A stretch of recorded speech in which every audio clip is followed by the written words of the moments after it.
vrai adresse a ngi nii xoolal laa ilaha illallah laa ilaha illallah laa ilaha illallah yàlla na yàlla yërëm ñu yàlla nañu yàlla yërëm yàlla nañu yàlla may mujj bu rafet yàlla nañu yàlla def dëgg-dëgg jullit yàlla nañu yàlla dugal aljanna yàlla nañu yàlla musal ci mbugalu bàmmeel mbokk yi xalaatal fii yow rek fii 1 heure du matin 2 heures 3 heures du matin 4 heures du matin lëndëm boobu ñëpp dem nañ yow rek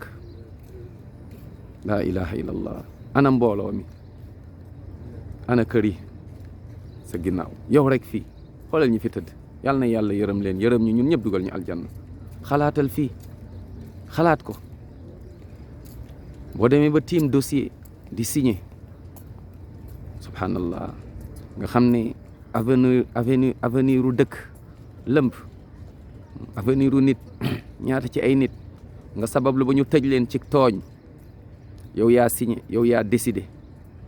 allahu akbar vraie justice baa ngi nii avocat nga ngay témoigner lu dul dëgg di wax lu dul dëgg magistrat nga procureur xalaatal fii procureur xalaatal fii laa ilaha illallah président xalaatal fii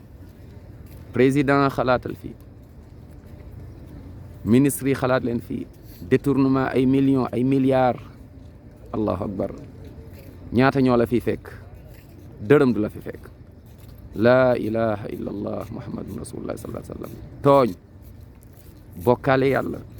mooy yàlla subhanallah laa ilaha illallah lekk lu xaraam riba nañ xalaat fii yàlla nañ yàlla yërëm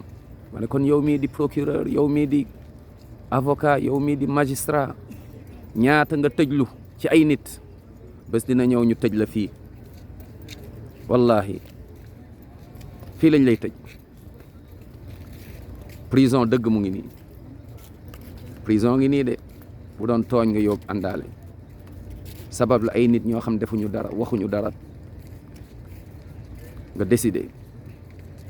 naam ñu dem tëj leen ay borom kër